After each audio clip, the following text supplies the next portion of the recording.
मुंबईमधल्या 16 जागांवरून आता ट्विस्ट आलाय। कारण काँग्रेस सोबत आघाडीनंतर ज्या जागा वंचितला मिळाल्या त्यापैकी 16 जागांवर उमेदवारच दिलेले नाहीये। त्यामुळे इथे आता ठाकरे बंधू विरुद्ध महायुतीतच सामना आहे। पाहूयात या संदर्भातला हा रिपोर्ट। मुंबईमधल्या 16 वॉर्डात वंचितनं ऐनवेळी उमेदवार न दिल्यानं ट्विस्ट आलाय।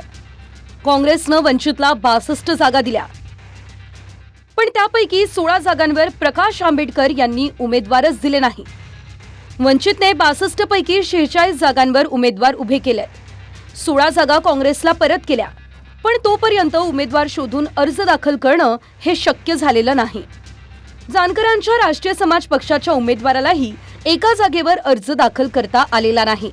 म्हणजेच 210 जागांवर काँग्रेस, वंचित आणि राष्ट्रीय समाज पक्षाचे उमेदवार आहे आणि उरलेल्या 17 ठिकाणी महायुती आणि ठाकरे बंधूंच्या उमेदवारांमध्ये थेट लढत आहे। आता वंचितच्या माघारीचा नेमका कुणाला फायदा होणार? ठाकरे बंधूंना की भाजपला, हे पाहणं महत्त्वाचं असेल। वंचितने 16 ठिकाणी उमेदवार दिले नाहीये, त्याचा फायदा कोणाला होणार काय म्हणतो? त्याचा फायदा त्या ठिकाणी आम्हालाच होणार आहे। त्यामुळे वंचित महाविकास आघाडी राहणार आहे की त्यांच्या हातात काहीच मतदान होणार नाही, कारण लोकांनाच मुंबईचा विकास दिसतोय। मुंबईमध्ये 16 ठिकाणी वंचितनं ऐनवेळी उमेदवार दिले नसले तरी तिथे पुरस्कृत करून सर्व 226 जागांवर काँग्रेस, वंचित आणि रासपच्या आघाडीचे उमेदवार असतील, असं वर्षा गायकवाड यांनी म्हटलंय। वॉर्ड क्रमांक 6, 11, 12, 13, 14, 15, 19, 21, 30, 46, 80, 84, 117, 153, 182 आणि 198 मध्ये अपक्षांना पुरस्कृत केलं जाणार आहे। आम्ही ज्या वंचितला जागा ज्या अलायन्समध्ये सुटल्या होत्या त्याच्यामधल्या काही जागा ते भरू शकले नाहीत। नंतर त्यांनी आम्हाला सांगितलं त्याप्रमाणे काही ठिकाणी आम्ही आमचे उमेदवार उभे केलेले आहेत आणि बिलकुल पण आघाडीचा नियम जो असतो तो आम्ही सुद्धा जाणतो आणि त्यामुळे आघाडीमध्ये कुठल्याही तऱ्हेचं त्या ठिकाणी विजय दुमत नाही आहे किंवा आमचं त्या ठिकाणी कुठलाही हे नाही आहे। आम्ही एकत्र आहोत। ह्या संदर्भामध्ये जिथे आम्ही कॅन्डिडेट आहे त्या कॅन्डिडेटला काँग्रेस आणि वंचित आघाडी प्रस्तुत उमेदवार करण्याचा आमचा प्रयत्न आहे। तर काँग्रेसने रासपच्या वाटेला आलेल्या 2 जागांवर उमेदवार दिलेत।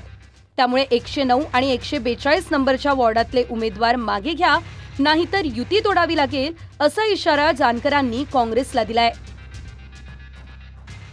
काही ठिकाणी वंचितनं माझ्या जागा भरलेले आहेत, जी मला जागा सोडलेली आहे ती भरलेली आहे काँग्रेस वंचितवाल्यांनी। ती ॲक्च्युली जागा मला काँग्रेसनं सोडलेली आहे। तिथे एका ठिकाणी 133ला माझी सीट विनिंग आहे, तिथंच जागा वंचितनं भरली आहे। मी आता वर्षात आहे 133 मध्ये, तिथं वर्षात आहे म्हणले ते हर्षवर्धन सपकाळ म्हणले आम्ही त्यांना काढायला होतो तिथलं म्हणून, आणि 142 आणि 109 मध्ये काँग्रेसनं माझ्या जागा भरलेलं आहे। ती वर्षात आहे म्हणली की रिटर्न घेतो। म्हणजे मला जागा सोडलेल्या आहे तर राज्यसभाच्या, मी म्हटलं युती मला ही करावी लागेल, हे असं असेल तर। कायम अधिक जागांची मागणी करणाऱ्या वंचितनं वाट्याला आलेल्या 16 जागा परत का केल्या, हाही प्रश्न आहे। तर आमच्यापेक्षा चांगले उमेदवार काँग्रेसकडे होते, त्यामुळे त्या जागा काँग्रेसला परत केल्याचं प्रकाश आंबेडकर यांचं म्हणणं आहे। आमच्या इथे असणाऱ्या पक्षाच्या कार्यकर्त्यालाच आम्ही दिल्या। म्हणजे मुंबई हे उदाहरण आहे की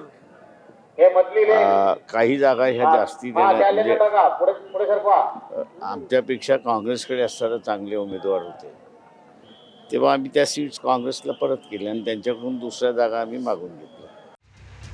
मुंबईमध्ये महायुती, ठाकरे बंधू आणि काँग्रेस, वंचित, रासप अशा 3 प्रमुख आघाड्या आहेत। तर अजित पवार यांची राष्ट्रवादी देखील स्वतंत्र लढते।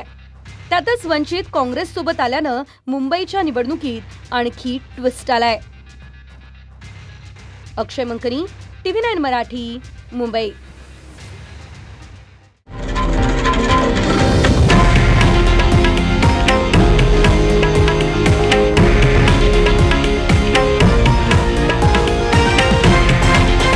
हे आहे देशातील नंबर 1 न्यूज नेटवर्क आणि आपण पाहत आहात TV9 मराठी, एकमेव।